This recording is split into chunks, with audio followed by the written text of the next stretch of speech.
Dewa mahasa a gwinosla a chorde agus tá fáilteráibh chuig an ócháid sunta saxo a chuirigh lergus dúin strátais spragúil chun lasa chuirt ba chéil na túiche in Éireann. Mary Kennedy here, and I'm delighted to welcome you to the hallowed surroundings of Croke Park for the launch of Our Rural Future, the Ireland's strategy for rural development over the next 5 years. It's a 5-year plan, and I have to say, having travelled the highways and the byways of Ireland for so many years with Nationwide, you couldn't just not be moved by the spirit and the character of our people and our places. And this plan is aimed at enhancing both and supporting both. Now, for reasons of COVID, obviously, this is a virtual launch, so I really would like to give a céad míle fáilte to everybody, the thousands of people from all around the country who are joining us online. And let me just tell you what's going to happen here this afternoon. We have a mix. It's a very dynamic mix, actually, of presentations from government, because this is a whole of government initiative. And also we'll be bringing you videos which will outline the experiences of people living and working in rural Ireland. And after that, we'll have a panel discussion. We will be joined by experts from various sectors who will give us their response to the plan. So that's the format for the next hour and a half or so. And we're going to start with our first video, which gives us an overview of our rural future.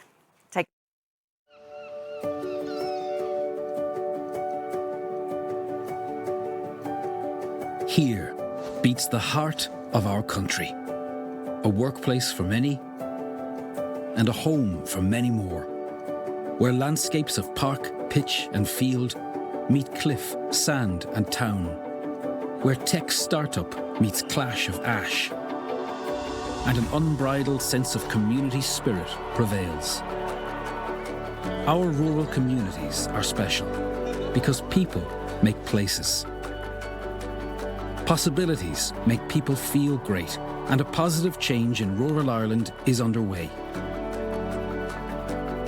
We are bold in every sense of the word, and we will boldly forge a future where people can live and work outside our cities, revitalise our rural towns, and help regional communities to shape their destiny. Our rural communities are special. Let's reimagine our rural future for a more sustainable society, economy and environment, and a brighter future for all.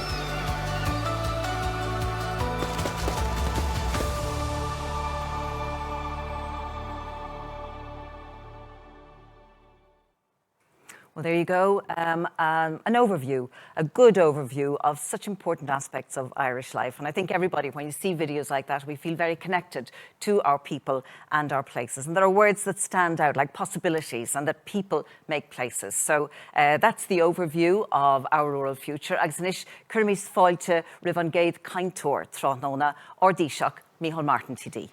Gur míle maith Mary, agus is ócáid an hochtach an seo hanmh agus Simon Seolis. Tánaiste Leo agus ara Heather Humphreys agus ara Eamon Ryan. Chun an stratéis táchtach seo chuir fiú an teol go hifigiúil agus gan áras stratéis den sco atá fi cabal going agus atá áil siú going agus céiminig na céime is léir go méid dul chun cín úntach le feiscin sna blianta atá roing. These are dramatic and challenging times, and every part of government is working together to get our country through the biggest public health challenges for generations. This is a challenge which is being overcome, and we will be able to rebuild from the impact of a pandemic which has caused so much harm in our country and throughout the world. But while we are focused on defeating a deadly virus, we must address fundamental issues about the Ireland that we want to build. When this government was formed, the three parties involved agreed on the need to set out a shared vision for the future of rural Ireland, a sustainable, thriving and confident future, a future which secures the place of our rural communities in being central to defining who we are as a people. Throughout our history and through much of our literature, you can find an idea that the interests of rural and urban communities stand in opposition to each other, that there is somehow a choice to be made between the traditional and the modern, that one defines our past and the other our future. We reject this idea. Our country's future must seek to sustain and build strong communities in all parts of our country. And this is why I'm delighted to be here this afternoon to launch our rural future, because this is a strategy to deliver on the government's vision of a rural Ireland that is integral to our national economic, social, cultural and environmental well-being and development. Rural Ireland has long played a central role in our society and economy and continues to do so. Many of the sectors that are fundamental to our past and future economic growth are based in rural areas, and in many cases rely on the wealth of natural and cultural assets that rural Ireland is home to, resources that we are committed to building on and fully supporting. And we must never forget that rural Ireland includes over a third of our population. In fact, if you use the definition often used in other countries of defining as rural living in the countryside or a town of up to 10,000 people, more than half of Irish people live in rural communities. In stark contrast to the idea of a disappearing world, over the last 20 years, our rural population has actually increased for the first time since the famine. Rural Ireland is a large, diverse, growing and vital part of who we are, and an overall strategy is required for guiding its future. This strategy involves the delivery of more than 150 commitments right across government. It will ensure we have the right policies, infrastructure and services to support these communities to grow and thrive. And we want to do so in a way that is sustainable for the long term. Rural Ireland is already highly innovative and can, we firmly believe, benefit from the effort to meet critical challenges like climate action. As we demonstrated last week with the launch of our Climate Action Bill, we will be supporting the just transition to a climate-neutral society and maximising the opportunities this presents for rural Ireland in areas such as renewable energy. The outcomes of delivering the policy we're launching today will see more people living in rural Ireland, including in our towns and villages and on the islands, more people working in rural Ireland, rural Ireland contributing to and benefiting from the transition to a low-carbon economy, our rural towns being vibrant hubs for commercial and social activity, and rural communities and especially young people having an active role in shaping the future for rural Ireland.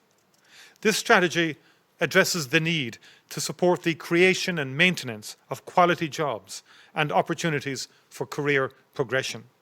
It highlights the importance of regenerating and developing our rural towns and villages as hubs for community development and drivers of economic growth. It builds on investments through the Town and Village Renewal Scheme and the €1 billion Rural Regeneration and Development Fund.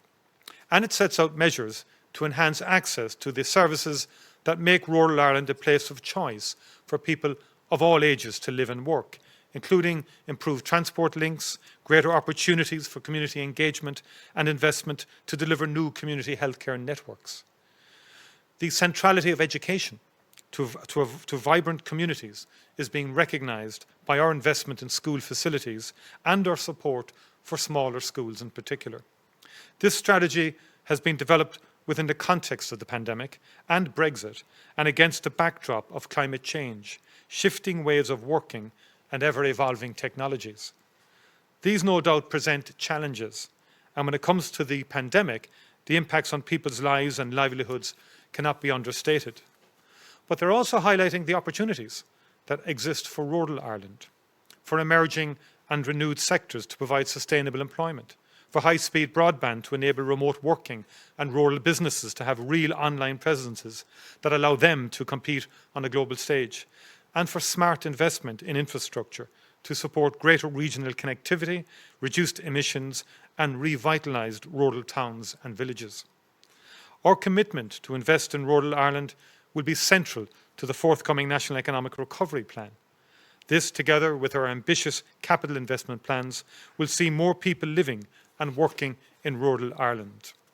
In closing, I would like to thank all government departments, all state agencies and stakeholders for inputting into the development of this strategy in a collaborative effort.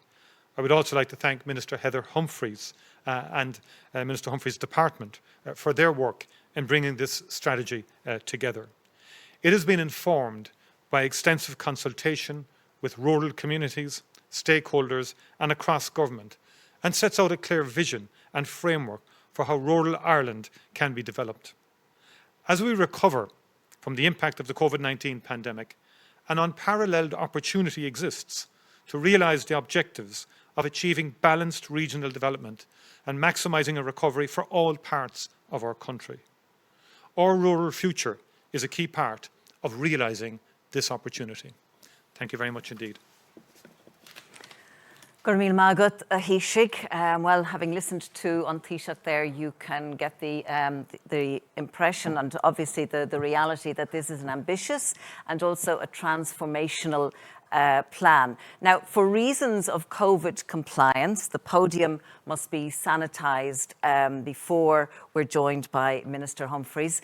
And I suppose when you think about it, for reasons of COVID and because of the pandemic, so many people, as the Taoiseach referred to in his remarks, are living and working in rural Ireland. And this strategy, this plan, is an opportunity to support and to enhance that reality.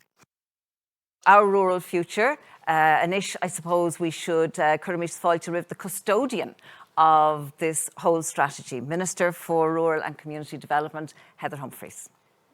Goramaithe got Mary, Taoiseach, Tánaiste, Minister Ryan, and to all our guests joining us online today, good afternoon.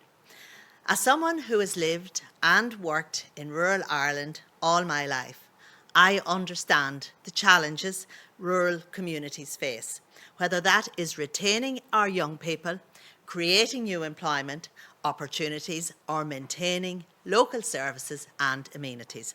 As we emerge from the shadows of COVID-19, I believe an unparalleled opportunity now exists to reimagine and revalue what rural Ireland means to our society and to maximise a recovery for all parts of our country.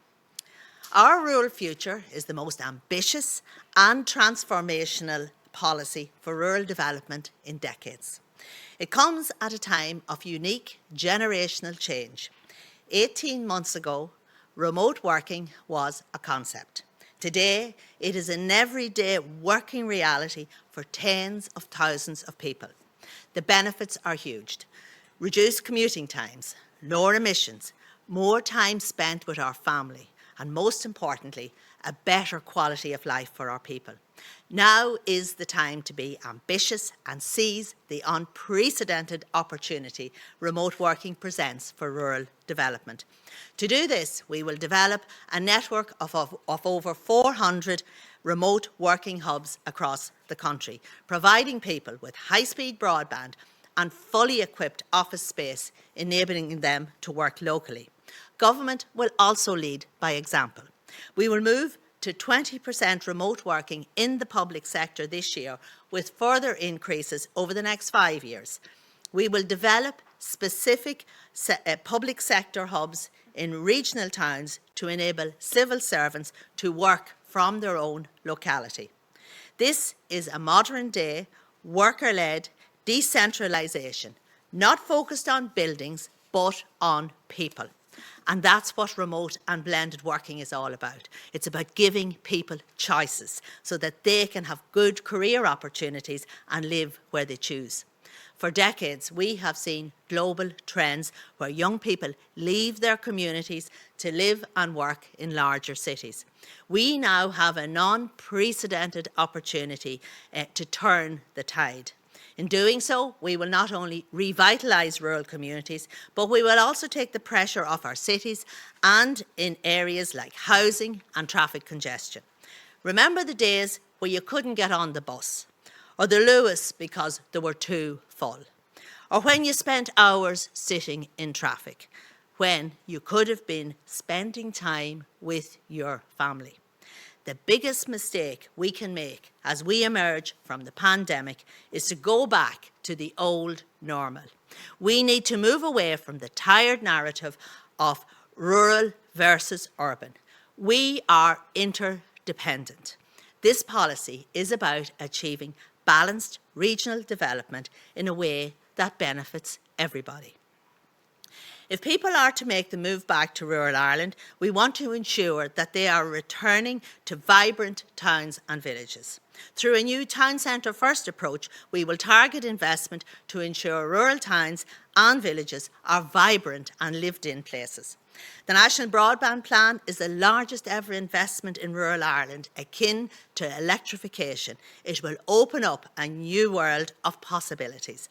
We want to ensure businesses, communities and individuals are fully equipped to maximise the benefits it will bring in areas like online trading, e-health, remote learning and other new technologies. And when it comes to rural development, government alone does not have all the answers. There is no one-size-fits-all solution. No town, no village or parish are the same. And equally, our islands also have their own unique characteristics. The people best placed to effect change in rural communities are the people who live there.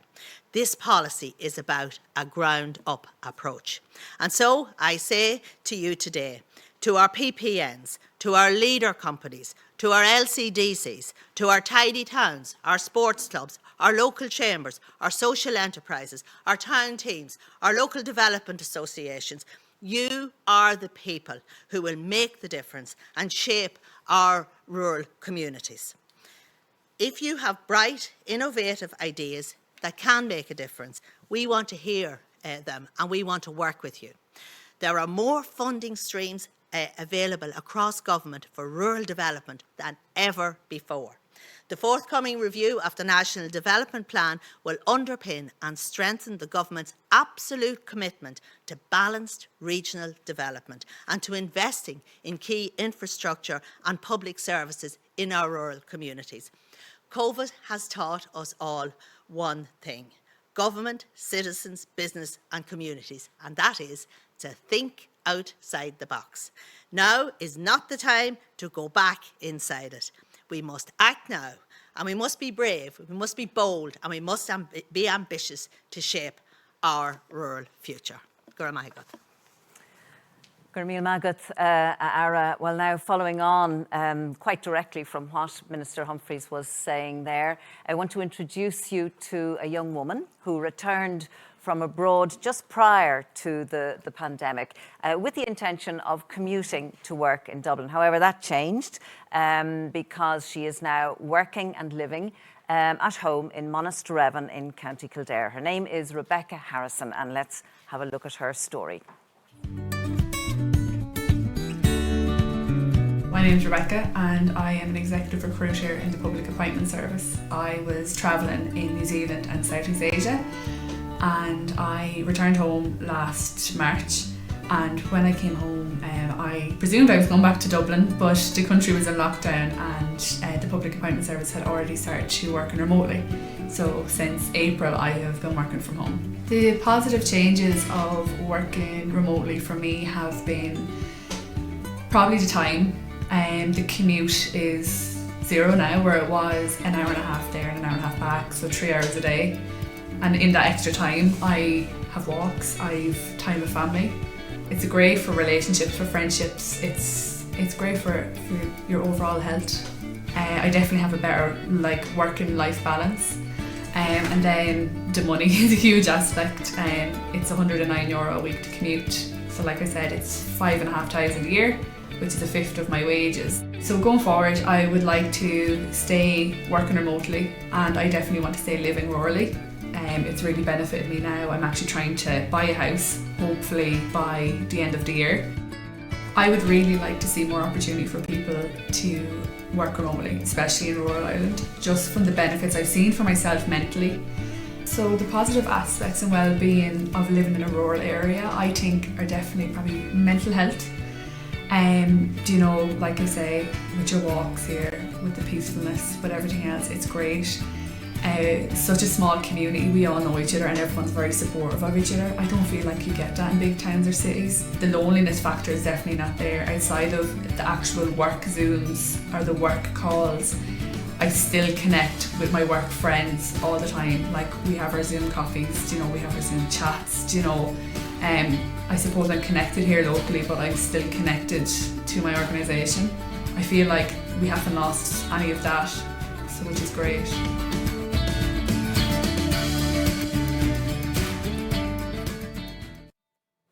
So many lovely positive aspects from Rebecca's story there, and I have to say Monasterevin was looking really, really well. But when you think about the things that she mentioned, like mental health, community, money, it's wonderful that she might be able to buy a house before the end of the year.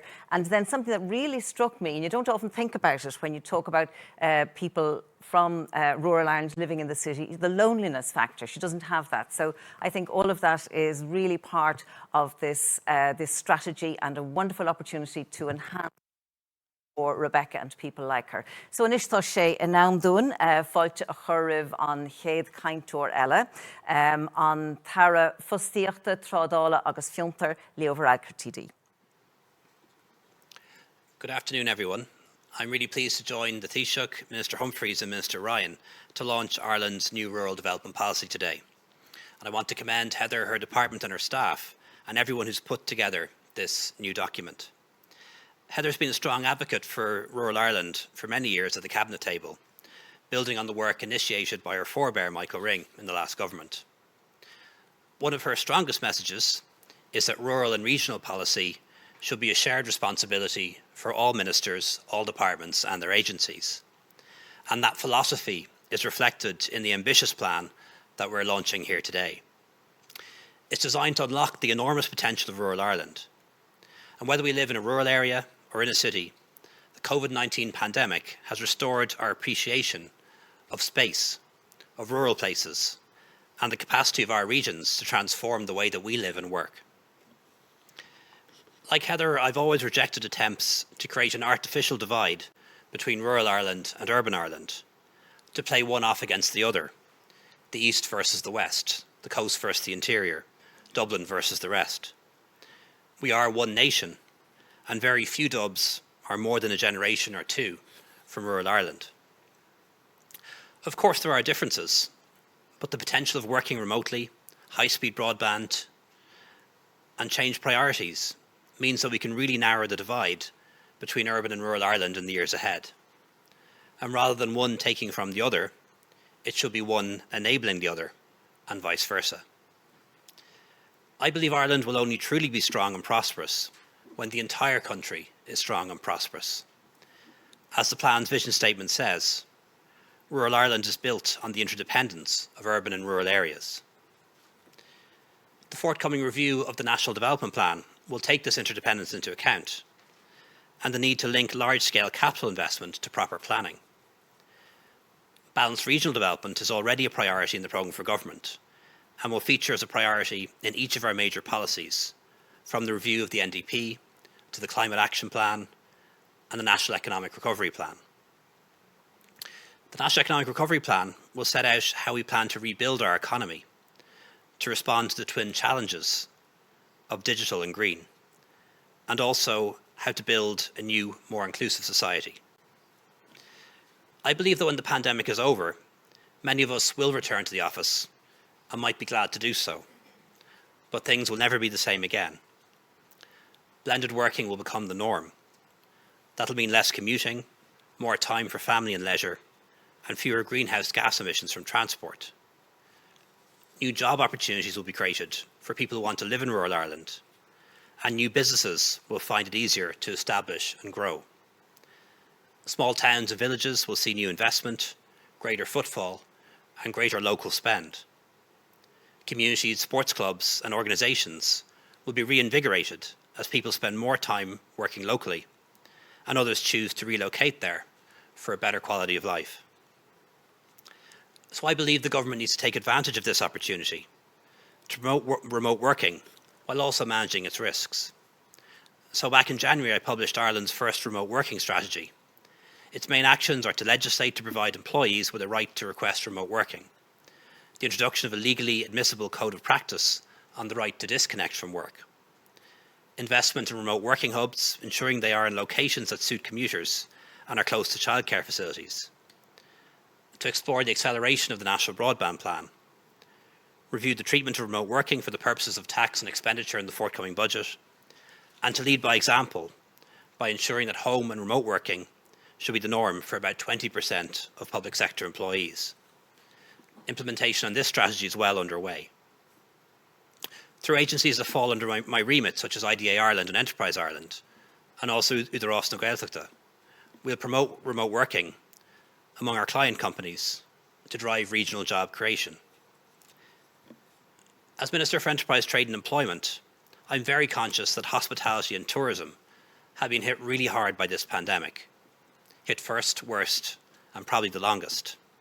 And these sectors are particularly important to rural Ireland, often the major employer in many parts of the country.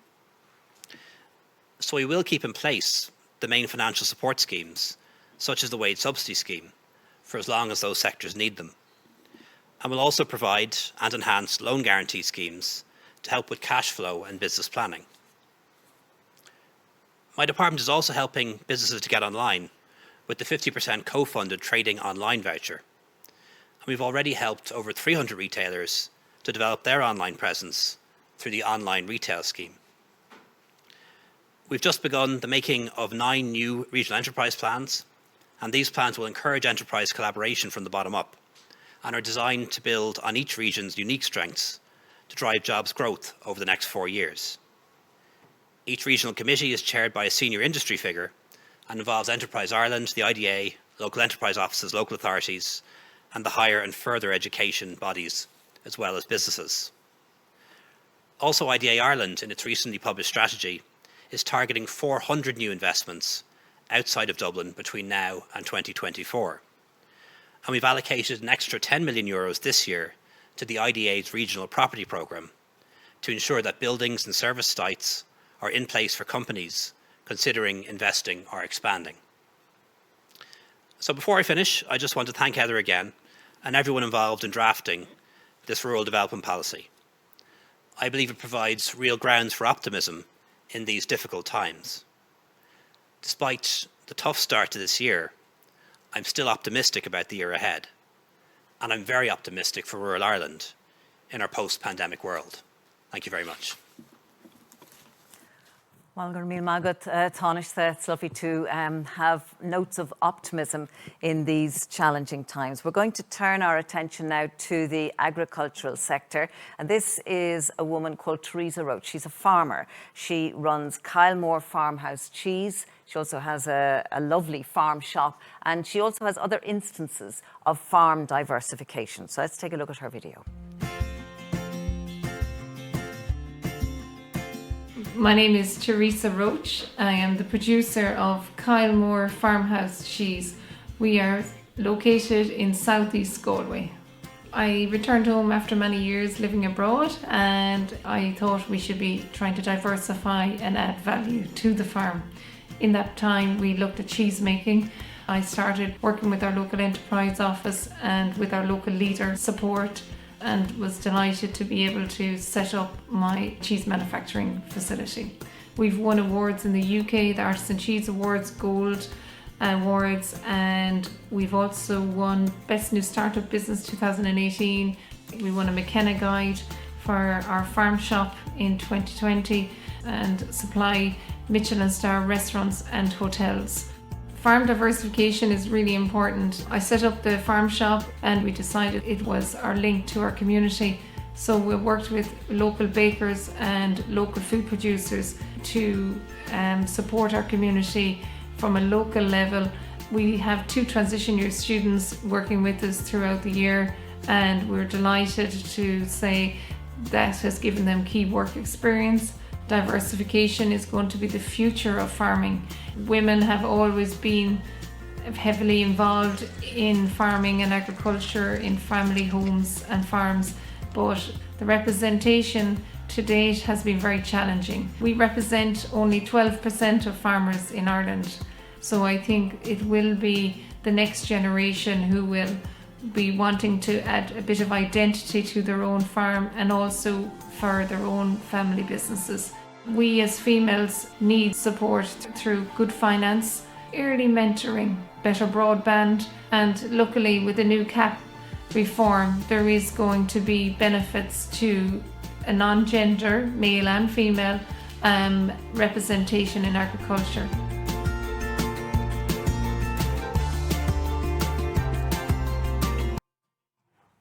Well, in fact, what Teresa didn't mention there was that she also has native Irish honeybees, that her farm shop won a Best in Ireland award, and that she also has developed a special farmhouse cheese for a hotel just across the border from her in Galway in County Mayo. But certainly the messages coming through there were about women in farming, mentoring, and I suppose diversification. Nice to hear these different stories from different parts of the country and people living and working in rural Ireland. Nis curmis fáilte riv an ara Cummersáid, Timplacht agus Éráid. Thank you very much, and I'm very honoured to be here to help launch this rural development policy, which I think is really significant for the development of all our country. It puts us, in my mind, at the centre of revolutions that are taking place. There's a digital revolution taking place, a clean energy revolution, and also transport revolution. And all three stand to benefit rural and urban Ireland, maybe particularly rural. To pick up, and I'd like to commend Minister Humphreys for obviously leading this whole project. What she says about the National Broadband Plan and the importance of it is absolutely true.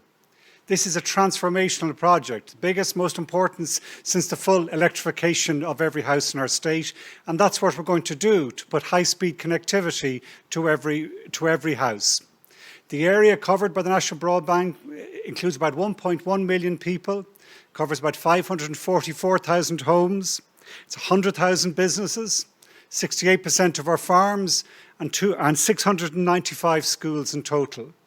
They will all be connected in a new way to the whole world, super fast, and it gives the ability to what we've heard here, examples of people working from home, developing businesses from home and in local towns and villages. And we're up and running. We've now 196,000 houses surveyed, starting to roll out the fibre into houses in Cork and Cavan, and that now is going to spread right across the country, where we design how to get the fibre to the home, to the farm, to the business and to the school. On the 24th of March, we have now 290 of the broadband connection points. And again, they'll back up the vision Minister Humphreys has, which in my mind is the absolutely correct one, that we create centres of our enterprise for digital connectivity in our community. So remote working mightn't always be in the bedroom or in the spare room in the house, but there's a place in the local village, local community centre, where actually people can swap ideas, swap enterprise, and actually have a place to work locally, which avoids a long distance commute. We've already agreed that we're going to accelerate to 679 primary schools by 2022. And following the announcement today, I'll be writing to National Broadband Plan saying we as a government are looking for them to accelerate the whole plan, because the urgency of it, the benefits from it, the need for it are all the clearer now as we move into this post-COVID world. And the second revolution, the clean energy revolution, it is going to be good for all of Ireland, but particularly rural Ireland, because that is where a lot of our energy sources exist. But we also have to make sure that it's a just transition. We will create tens of thousands of jobs in retrofitting and in clean energy and in the industries which use that power. But we have to look after the workers who are coming out from the old industries, and this government has already started doing that.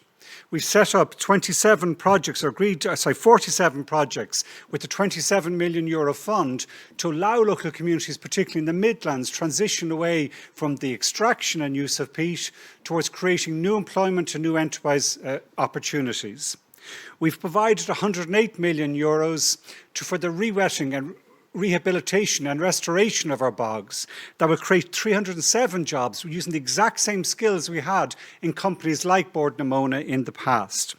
And it's that change, led by the likes of Bord na Móna, ESB, Coillte, our own state companies, who have a great history in rural Ireland, is why we're going to see this benefit. But with private enterprise too, right down to the local farm, being able to generate their own power, as well as those lovely food products. On the transport side, there's also a revolution taking place, perhaps also accelerated by COVID, as we've been forced to really look at our own area and see what's within our own area and treasure the places to walk, the places to cycle, the places to connect to nature in our own area. Again, the government is accelerating that possibility. We've created 248 new jobs in local authorities and regional design offices right across the country that will help us roll out the greenways, better footpaths and recreation modes, which will help us, first of all, to appreciate our own area, to stay healthy, to get around, to be able to walk or cycle to the shops or school or the church or the pub. But also it helps benefit the tourism industry, which I know from my own experience is critical and central to the development of rural Ireland. And this is happening now at scale with significant budget behind it.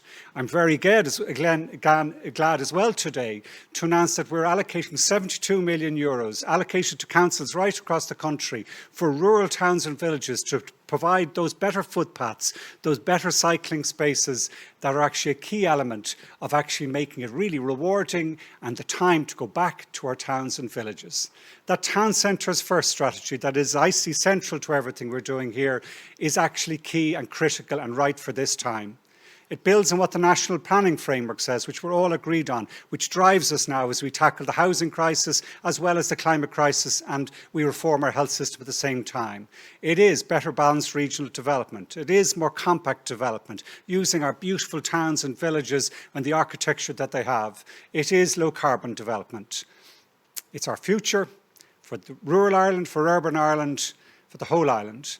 But today is an important step in getting the rural part right. Thank you. Olga Míl Magat, Minister Eamon Ryan. And this is our last video that we have to show you, but really sustainability is key, as you will see when we go down now to Dingle in Cundahiri for the Dingle Creativity and Innovation Hub. For them, sustainability is key. And as Minister Ryan mentioned, remote working will happen, but not necessarily from people's spare bedrooms and things like that. So there's a good example of that here. Curramish Fáilte Riv Deirdre de Valís, Banish Source Dangan.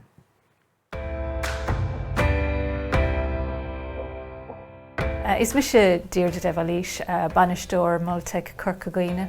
The Dingle Hub was launched in 2017, but we very quickly realised that there was a need to provide more than just shared workspace to attract people to build their lives, careers and businesses from here. And we have built a vibrant and diverse ecosystem to foster ideas and collaborative projects here in the peninsula, and we've done this work under three main pillars: under sustainability, the digital transformation and creative industries. Our energy master plan was completed in 2019, and this highlighted some key areas for focus, including domestic energy use, transport and agriculture.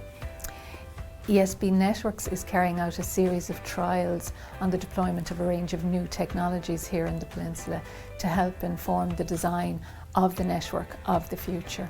We know from the Energy Master Plan that we absolutely must tackle our transport use. An electric vehicle trial has just commenced since February here on the peninsula, and as part of this work, Local Link Kerry and Bus Éireann have added new bus services onto local routes, and there are plans in place for the future to introduce electric buses on those routes. Our farming community has been involved with us from the very beginning. So we're currently working with 6 pilot farms to find a technology solution that will support optimum grassland management. We're also exploring the feasibility of anaerobic digestion here on the peninsula, and a West Kerry dairy farmers sustainable energy community has been established with over 100 dairy farmers. They've come together to look at energy efficiency and renewable energy options for their farms. It's vital that our young people are fully connected with all of this work, and we're very proud to say that the Dingle Hub is home to 2 young entrepreneurs who run the very successful Skyscraper business. That's a business that makes it easy for customers to swap environmentally damaging merchandising products with sustainable alternatives. One of the key learnings to emerge over time has been the need for an additional pillar of work involving community-authored visioning and strategy, and a structured process with which people can take ownership and help design the future of their areas. People are giving up their time, their talent and their expertise to help progress projects here in the area. People are very committed to the sustainable development of our future here. We believe that there is an opportunity to build on rural community innovation hubs, and we are very happy to share the learnings with other communities as we continue to explore what works best in rural areas.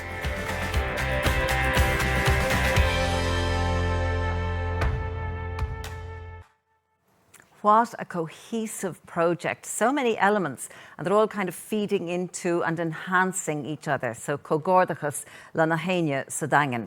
So now we have heard all of the presentations, and we're going to go to our panel to have a little bit of a discussion. These are people who are experts in various sectors, which will be, I suppose, influenced by this Our Rural Future strategy. So let me introduce you to them. We have Seamus Boland, who is the Chief Executive of Irish Rural Link and also President of the European Economic and Social Committee. Then Emma Kearns, who's Head of Policy and Public Affairs at Chambers Ireland. Tracy Keogh, who's co-founder of Grow Remote, remote working. And Julia Vallone, who's an architect with Cork County Council, I beg your pardon. Agus tá fáilte roimh ile.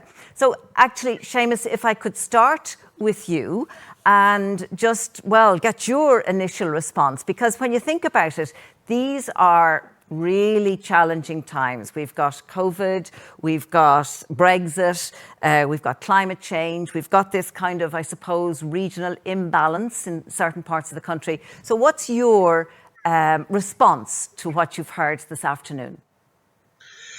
My response is very positive. I very much welcome the Minister's announcement, the Taoiseach's announcement, and Tánaiste and Minister Ryan's announcement, because I think we are beginning to see the kind of thinking which, certainly if I go back, Mary, to 2007, Irish Rural Link at a conference down in Cork, in West Cork, where we really said we need to think about how we attract jobs and how we keep our young people, as you saw in the video, in the rural areas, because rural areas are about people, and it's about keeping younger people, working people in the area.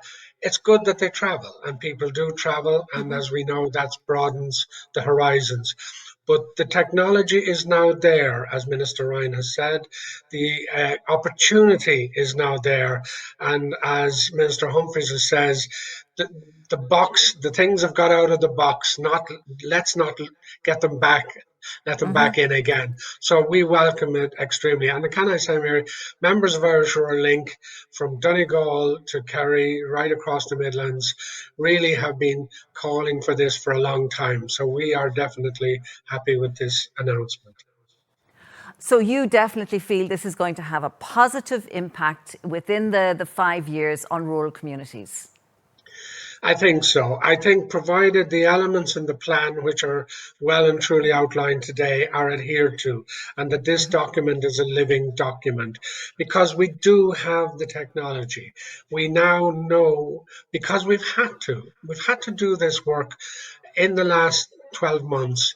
I have a young person related to me who, having got a good job in Dublin, was told it would have to stay in Dublin. It couldn't possibly be done anywhere else. For the last 8 months, he's been managing that job from at home. So I think my hope is, Mary, that companies and the public service and all of the employers will begin to think, we can do this a better way, a different way. We have actually done it. So I think the hubs especially are a way forward. And there's no talk now, Mary, about the cost of broadband. We now know it's essential. Absolutely. Yes. And I suppose, as we've said during the course of the presentations, it's actually, we have a head start with people having to work remotely and work from home. So, it's onwards and upwards. Okay? Absolutely. Well, we've seen it. Yeah. Thanks for that, Seamus. If we have a chance at the end, we can come back and ask some more questions. But I'd like now to have a word with Emma Kearns, who's Head of Policy and Public Affairs at Chambers Ireland. And Chambers Ireland, of course, is this country's largest business organisation, and it has regional offices all around the country. So from a business point of view, quite frankly, Emma, what do you think? Like for the impact business in rural Ireland? Absolutely. Thanks, Mary. And you're right, we have the largest business network in the country with 40 chambers right around the island. So we're an all-island body made up of city chambers, county and regional chambers, as well as the town chambers in rural economies. And firstly, it's great to see this strategy come to fruition. I know how much work has gone into it, and I know how long it's taken to get to this stage, so that's very much welcome. What's very important to our chambers is place. And the importance of place in driving local economies. So there was 3 elements from the plan that we particularly welcome. The fact that it's so place orientated, the fact that it aligns all of its deliverables with the Sustainable Development Goals. We've been doing that ourselves in Chambers Ireland for the past couple of years, and it's hugely important to real sustainable development and to sustainable local economies, but also the emphasis on quality of life. And if that can really be truly impactfully delivered in the next 4 to 5 years, I think that could be game changing for rural Ireland. There's no one rural Ireland. Balanced regional development is complex. And the interconnection between urban and rural is very important. The cities are the drivers of regional growth, but the towns are the drivers of rural growth. And the commitment to kind of urban living and town centre first is something that we particularly welcome and really look forward to seeing that delivered in the town centre first strategy. And I mean, it's just the idea of, you know, sometimes when you're traveling around the country and you see towns and they might be have units that are boarded up, then the idea that they will then be vibrant again, it really is such a holistic approach to living in this country, isn't it? Absolutely, and some of the deliverables within the plan around how we might kind of look at change of use and reimagining how we might use vacant units, that'll be so important for the recovery, particularly as our towns and parts of rural Ireland reopen after the pandemic. I think we can be quite creative with that. I might just kind of note as well just 2 other elements of the plan that I'm quite excited about from the Chamber's perspective is the opportunities in the green economy. They're real industrial local economic development opportunities for businesses right around the country through the bioeconomy, through wind energy. And I think as we move towards the end of this plan and into the next, that could be game changing in terms of job creation right across the regions and right throughout rural Ireland as well. So it's very exciting time. Yes, as we've been saying, diversification and new opportunities and all of that. Okay, well, thank you very much for that, Emma. Now, Tracy Keogh, co-founder of Grow Remote. This is the National Remote Working Social Enterprise. And I suppose that the potential is huge, isn't it? And we've had an introduction to it because of the pandemic and the fact that so many people have been working remotely. We're always kind of conscious to say that remote working during a pandemic isn't remote working, but we got it very quickly. Mary, we're delighted with today. I think it's superb. You get a day when you get up and you're able to walk your kids to the school, the hub is just down the road, you're building a career, are bustling. I think that's really what today set the foundation for. But it's about community and community building, isn't it, as well, Tracy? Definitely. And the collaboration here is noteworthy. I think that's what we need in building communities. So as a grassroots movement, we've been really lucky to have had the support of Department of Enterprise, Communication, Community Development, and all of the agencies, IDA, Enterprise Ireland, West Alma Commission, Solace, the Association of Enterprise Centres, and Rethink. Today is really reflective of that open collaboration that happens every day. And it's not even just there are over 60 communities, Irish communities of remote works countries, running meetups, getting local people employed, facilitating and helping people to relocate. And with all that in mind, I think the exciting policy. The first one is that we've seen the pick up on the relocation campaigns. That's because when you can no longer attract a company headquarters to one, you need to be able to attract their employees. And I think here what we see today is that addresses the root issue. Is what Emma was saying around town centre renewal, recreation areas, and public services. That's really second one. I mean, that's a credit to the work that the National Association Centres have died at the Western Development Commission. But really what we need to see at companies with events and building cultures so that you're not behind just because you're not working in others. But that's definitely on route and potential. I think the third one, job creation target, Leo Varadkar mentioned it earlier on around how many of those will be remote.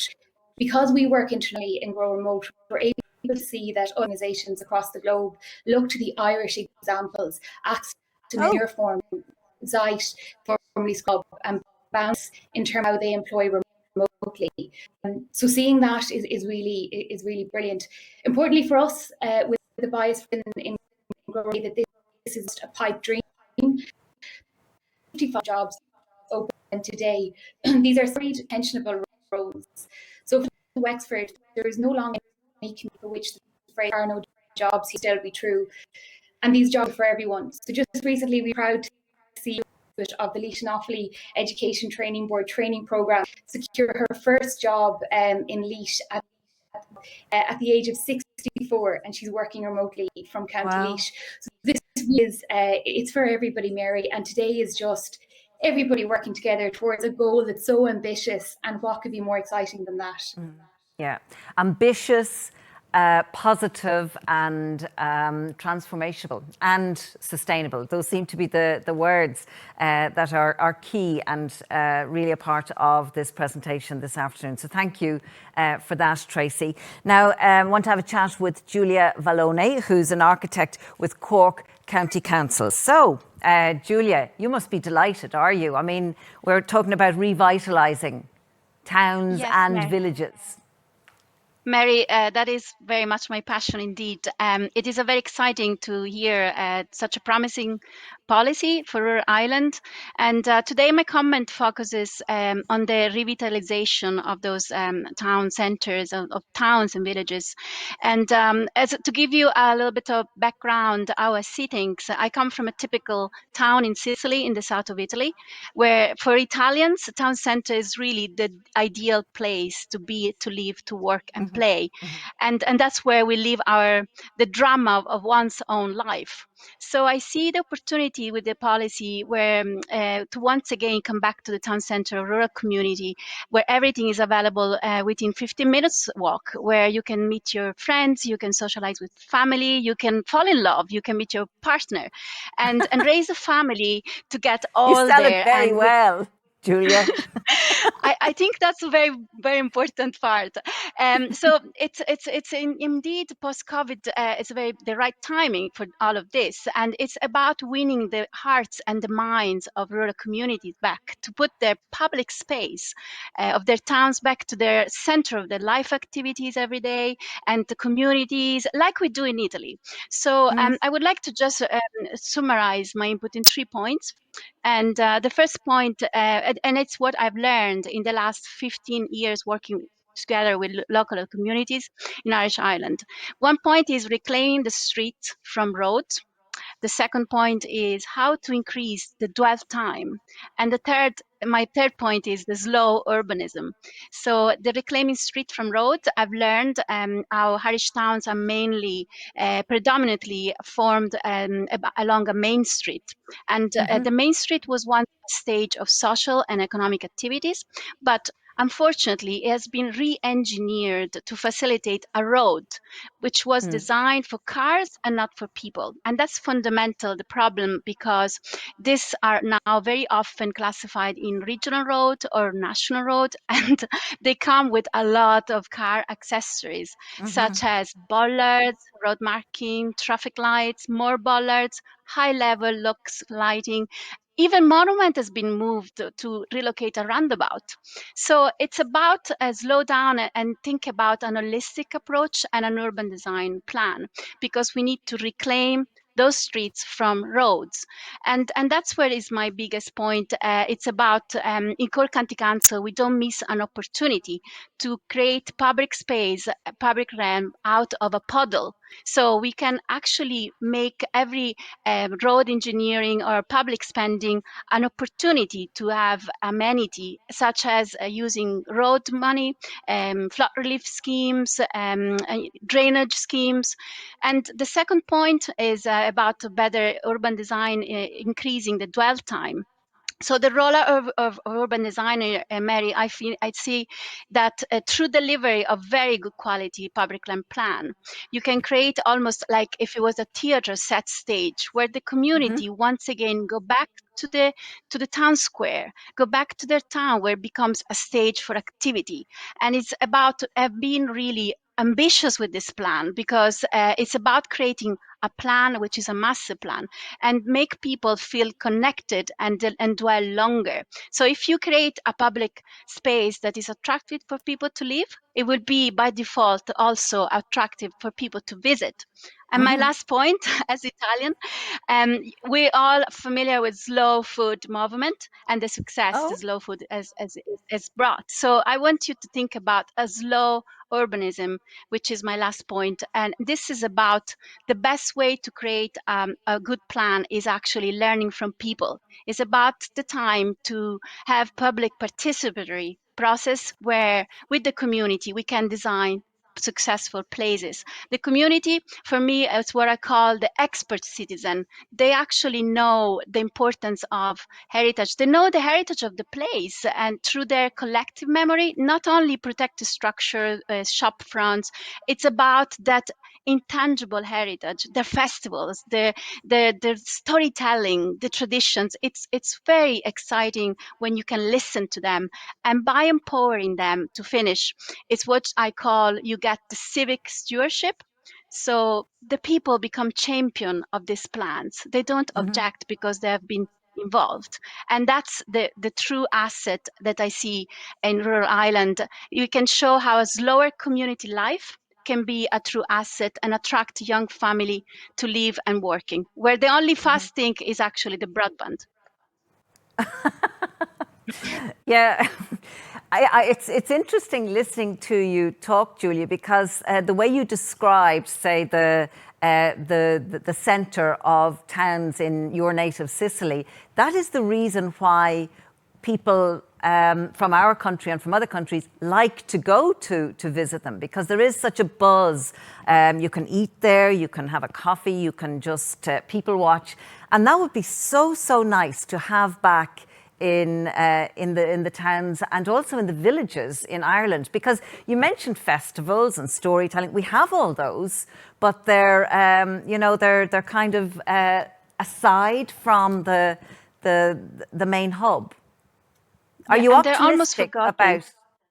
Yeah, go on. I'm very optimistic, Mary, because Cork County Council is very broad, our rural island, and I've been working with villages of 150 people up to towns of 10,000, 12,000 people, and they all have a collective memory. I have been talking to people of 8 years old that still remember those festivals. So we need very quickly to get this information before it's too late. And in this case, the night economy will be also very important to have this town and centre working 24 hours. And the scale of a rural island will allow us to even make it faster than it would be in a city. Are you optimistic with what you see in the plan, that it can be achieved, and that, as you say, it's very important to get the people on board, isn't it? It is very crucial. We cannot design towns from a desktop. We need to talk to people, we be on site, observe people, listen to people, and be a team. So working to the local authority, I think local authority are very much a crucial role in this policy. They need to have the expertise, they need to have the right multidisciplinary team, and led by urban design plan more than engineering traffic plan like in the past. Well, as you say, in the past year now, we have certainly appreciated a slowed down version of living. Thank you all for your contributions. If I could go back and maybe ask Seamus to respond to what Julia said there, because with your wearing your Rural Link hat, the slowed down pace is really what we're saying we want, but now we have to kind of stand up to the mark, don't we? Yeah, we do. And I think it's great what Julia is doing, because I suppose, we've covered many times the towns and villages. I know you did in your previous work, Mary. And, we did chart, and we do chart, sadly, some of the demises, and that's a problem. And it's also a reflection of the change. We're changing as a society. And what Julia, I think, from what I could hear, is doing is to try and reimagine almost the architecture of these places, the streets, the towns. And I think we also have to find another purpose, as it were, for the villages and towns as well. Because as much as we love them, and we do love them and miss them, they are the purpose for which they established 200 or 300 years ago is changing. And I think what people like Julia and other people in this world are doing is imagining and reimagining what is a town and village. What does a street look? What does it look like? What sort of people live there, work there? What can we bring to that village to make it a place where people want to be rather than passing through? And what would you see, Seamus, as the elements that are key to achieving that? Well, I'm going to give you a small little story. I went into a shop in a village the other day, and the owner was very excited. He said, "You know something? I know this is a terrible time we're in, and look," he says, "I'm not minimizing that, but he says, what I'm noticing in my shop is lots of younger working people that I had never saw before. They were never there because they were working miles away. So suddenly he's doing better because people are coming in. People are around, they're working, whether it's in a local hub or maybe in their homes, etc. So I think what we have to imagine following the architecture is the kind of use we will make of the places, these places, their towns and villages. So that's why the business hubs are important. That's how we have to rethink what the pub is, rethink what the local shop is, linked to the green agenda in terms of shorter food chains, etc. So I think we now have to seriously, as you said, Mary, this is an opportunity, take it and start imagining using today's announcement as a springboard to do that. Just think of it. The village can't do what it used to do. That day is gone. But there is a better future if we use the plan properly, and if government and private industry and investment strategy follows. One of the elements of the plan is the suggestion of a rural youth assembly. I imagine you'd think, given the story that you recounted there from the shopkeeper, that is something very, very important. Yeah, a rural youth assembly, or I see in the plan or forums as well. I think we need to get people in rural areas, in the rural area, not outside it, talking about what they need to do and how they can use the skills they're already bringing. Lots of young people are reasonably well educated. One of the great advertisements that IDA give all the time is a very educated young workforce. Unfortunately, they seem to have been all gravitating to the cities, etc. Which, look, if that's a choice as well. But imagine that thinking zoned in on the local area, where you live, because different parts of the country represent different possibilities: tourism, agriculture, paramedics, all of that. So there's a range of thinking to be done and adapting to the new world we're moving into. Yeah, and that really is the point, isn't it, Seamus? Because it was just the way that you went to school and you left maybe to go to college or to get a job, and that was it. You came home for Christmas and to visit your parents, and it got to the stage where the local clubs couldn't field a football team or a hurling team. So this is a new way of thinking, isn't it? I think it was one of the reasons why Irish Hurling was founded. I believe that somebody couldn't get a football team going, and off they went. So it is true. That story, we tell it all the time, but we know it's true actually. But the point is, yes, it is about in a way, and maybe this is the way we thought was the best way, we started educating our children to move out. We sent them Yes, to the yes, local national school. We sent them further away to the secondary school, and then we sent them and then further away further away. again. And by the time they got to the place where they had settled on a kind of a career, suddenly the only place the jobs were wherever the university or IT. So that we have, another great resource around the country, Mary, all these ITs all around the country, Yeah, Carlow, Athlone, Sligo, I can keep going on, Letterkenny. I would love to see those begin to look inwards in terms of this area could generate jobs in so many different ways. And I'm hoping that this will lead to yeah. this kind of thinking as well. Yes, absolutely. Well said. Tracy, listening to what Seamus was saying there, this must be kind of right up your street because, we're talking about creating possibilities for continued remote working and the holistic advantages and the feeling of well-being and mental health are generally, enhanced by that kind of choice that people can make. Definitely so. And I think the being of our local communities is just transformed when you can have people who can generate employment locally. They can spend both their time and their money locally. Seamus, to your point, I remember at the very start of Grow Remote, I was asking somebody on Achill Island, is remote work what we should be focusing on to help our communities?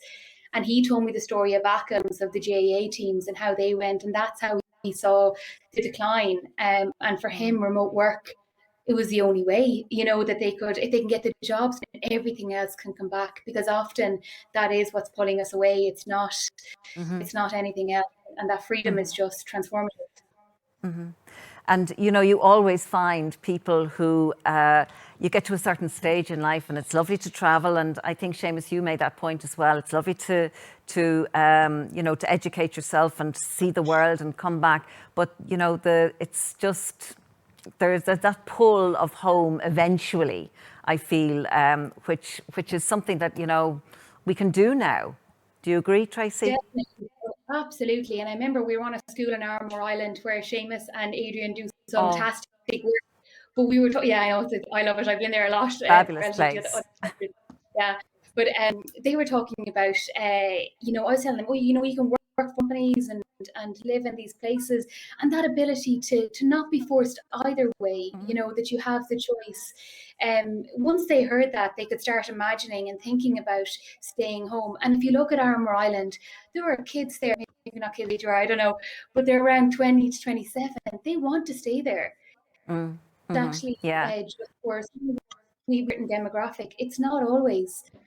There's people who just, for multiple different reasons, and at Grow Remote we hear all the stories, they need to stay at home or they want to, and we should be able to that choice, as Mary said. Yeah. It is very exciting. And I mean, my own daughter, actually, who was born and bred in Dublin, and, she married a Limerick man and then went to live in Limerick and thought, how am I going to survive outside of Dublin? And now she's absolutely thrilled because she's got 2 little children, and the GAA club is just up the road, and the rugby club is there, and there's a tennis club and the school. There's just a lovely sense of community. I mean, there's lovely community in Dublin as well if you're from Dublin, but it's lovely to have the choice, isn't it? Definitely so. And I would be lying if I said I haven't considered a dating event for Dating Rural Ireland. I think that love, when employment location is no longer a factor, love is. But I think when we hear stories of why locate, even just recently we were working with an Ivra in County Kerry, doing an amazing story populating that area. People move for the school, for the Gaeltacht schools, and for of different things that are uniquely in our communities more so than anywhere. So that idea around relocation is just, we're ripe for it across. Emma, I would love to ask you another question. I'm just going to check and see if we can hear you clearly. But, because Chambers Ireland is a country-wide organisation, I presume you really want to focus on the gains for urban and rural, and for the relationship between the two, so that we can thrive together, both communities. Yeah. Absolutely, and it's getting that mix right. That's what's going to be really important. I was smiling away to myself listening to Tracy and Seamus talking about the people who flee the country for the city. I'm from a very rural part of Ireland in South Galway, and I have lived in a city for the past my entire adult life, really, whether it be in Ireland or abroad. And just that pull, whether it be home or why people choose cities. But I think where the opportunities might be, it's careful not. It's not an either or. It's not a let's get everyone away from the cities and have them living in rural Ireland. The demand for hybrid working opportunities, I think, would be something that we'll see a lot of in the post-pandemic world. How people might spend a few days in Dublin and maybe live elsewhere in a way that they may never have been able to decide to do that. In the old world, the great before we had the pandemic and experienced the past 12 months, we're a very small island. With the promised investment in public transport and rail links and things like that, the way we can move around and live our lives could be very, very different. And that could have real opportunities for how we grow our cities, how we invest in rural communities, and just that quality of life piece that I mentioned before. But it is important to think of it as a connected piece, as opposed to a choosing either or. And innovation is terribly important. Were you impressed by the Dingle Creativity and Innovation Hub? Oh, hugely. And I think it's that digital innovation, when you have the right digital infrastructure, and how that kind of might intersect with the sort of technologies around climate action and low carbon technologies that we could see being real drivers of economic growth and local economies in all parts of the island. I think that could be where we'll see the real game-changing progress in the next decade. I know from working with Chambers Ireland on occasion that they do put a huge emphasis on corporate social responsibility and also environment and climate responsibilities. That would be very important now in this plan, wouldn't it? From your point of view? No, it is. It is, and it's something I suppose I've mentioned in terms of where the opportunities are through like bioeconomies and wind energy and those kind of industries that we can grow in the rural economies of the island. But there is that kind of positive climate footprint impact of living more local. There's a lot of people who don't have to move back to rural Ireland. They're already living in rural Ireland, but we're spending quite a lot of time commuting, whether that might be to the next nearest city or to Dublin or to wherever. And there may not be a need to do that because of increased use of broadband, because of maybe hopefully increased use of hybrid remote working, where you can cut that time down, and that will have a really positive climate impact on the whole island really and the globe. You said you were from rural Ireland, from South Galway, and that you'd lived in cities abroad and also in Ireland, and the pull of home was strong. Or where are you now? Yeah, still in Dublin. So I've seen the pandemic through in Dublin. There was a bit of construction going on behind me there, so I was hoping it wasn't disrupting anything there. But no. I'm still in love with cities in a very real way. But for many people, the thought of kind of having a career, in a different part of the country that wasn't city orientated just wasn't possible. It is possible now for many people. So that's something that I think seeing those choices being made and the impact that will have on local economies and just retaining people who grew up in localities, I think will be where we can do things a lot differently to what we've done in the past few decades. Well, I'm sure you're looking forward to have an opportunity to visit home, before too long, to get back down to... Hopefully. Julia, what do you think now what's your impression, having said what you had to say, which was very, very clear and very focused, and then hearing, I feel like, the nuances from Seamus and from Emma and from Tracy? Yeah, I actually wanted to add because, of course, I'm the outsider. I didn't move from a rural island to a city, but I came from Italy. So the opportunity here is not only to move people around back to their towns where they come from. It's actually to attract foreigners, to attract more people to come to Ireland, and that's the main point. We know very well. We learn from the FDIs or IDAs, our employees, and the creative task force. What we're saying. There is a competition for place-based jobs, and so the place and the towns and the community are a very big asset to attract the new task force of employee to come and move to Ireland. It's not anymore the big shed at the periphery of a city where Apple or Google or all these people at company want to set up their places. And so that's why people like me, I left the sunshine, but I said my vitamin D is the community. It's that That's a sense lovely way of to put it, community. Julia. I have to say, it becomes so easy when you are so much really soaking up the energy of a community. And I think my point here, as a person who moved from Sicily, it's the quality of life that those rural islands can offer. And it is a rural island, after all, outside Dublin, to me, coming from Italy. So it is a perfect timing to just have the best opportunity to have a thriving and prosperous future. Oh, well, that's, I think, a lovely note on which to conclude our conversation. And well, the weather was lovely today, but the next time I'm looking out at the grey skies, I will think this is our vitamin D, is our community and our people. So can I say thank you, Míle buíochas, to Seamus, to Emma, to Tracy and to Julia. And you really have given a very nice kind of perspective to the plan that was outlined to us by the government earlier on. And every good wish to you in your different sectors with this Rural Ireland strategy. So gur míle míle maith as fe in our downta tráthnóna. And now, before we finish, it would be lovely to have some closing remarks from, as I referred to earlier, the custodian of this strategy, the Minister for Rural and Community Development. We welcome back Kermit Fáilte Rompi Arís, Minister Heather Humphreys. Well, thank you, Mary, and I want to thank all the participants and everybody that has joined us today for this launch. I think the fact that we're actually launching it in Croke Park virtually, speaks volumes about rural Ireland, because this, of course, the GAA is at the heart of rural Ireland. So thanks again to everybody, to Tracy, to Julia, to Seamus and to Emma.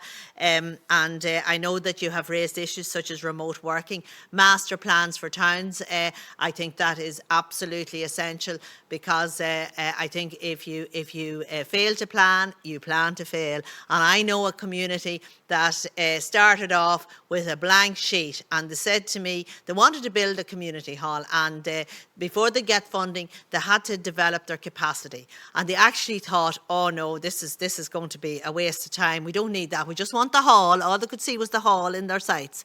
But anyway, they had to follow the advice that they got. Well, they tell me today that that was the best advice they ever got, because they had to sit down, they had to engage with people in their community, they had to develop a plan, and they have a plan now. And I can tell you their plan is working. And I'm going to be a wee bit parochial, because it's in Dew Hamlet in County Monaghan, and we are so proud of them. And if you saw what that community has done, it has been absolutely amazing. So when we talk about master plans, they're absolutely essential, but community engagement and working with people. And the same thing again is, we're here and we don't have all the bright ideas, and we want to talk to people. We want to do that through all our different organisations, and I listed them earlier on. Of course, remote working. And I think if I have one message today, it would be, this policy is government saying to remote workers, we want you to come and live in rural Ireland, and we're going to support you through the rollout of high-speed broadband, through the development of hubs and other infrastructure, and we're going to help you make that move. And there's also a number of other initiatives that we're looking at. So really, I don't want to go through it all again, but I think it's so important, because we want to support communities, we want to support workers, we want to support our businesses. And we have been rolling out through the local enterprise offices the trading online voucher, and that has been a godsend for many businesses. I've met people during this during the pandemic, and they've said, if we weren't online, our lights would be out. We need to do more of that. We want the blended approach from businesses, online, presence on the street. So it's about embracing new technology, and it's about making sure that rural Ireland maximises its potential, because we don't want to go back, and I'm sure nobody wants to go back and be like a sardine in a tin on the Lewis, when you could get on your bicycle and ride to work in your local town or village. Or you don't want to be standing in the rain waiting for the first bus to go past, and then the second one goes past and you're still there. We don't have to go back to that old normal. There's a new bright future for rural Ireland, and I think we have, it's once in a chance, it's a generational chance that we are getting now. We have to grasp it, and I want to wish you all very well, and I look forward to continuing to work with you. Could I just wish you, Minister Humphreys, and all of your colleagues and all of your department every good wish with this. I think, as you say, it's an opportunity, and it's something that we have to just grasp now and make the most of. So, gur mil mágat. I'd also like to thank all of the people who've joined us from all around the country for our online launch, and to wish you all every blessing and every good wish as this strategy and this plan brings rural Ireland back to life. I want a thriving rural Ireland. We have a beautiful, beautiful country. We have wonderful people, and this is a wonderful opportunity. So tá bhailim gach ra agree a bheachtas, tá tír álan aguin, tír óntach aguin, agus tá cólúdar dígrasach agus speisialta aguin. So go nairi go geal agus slán a goibhanis.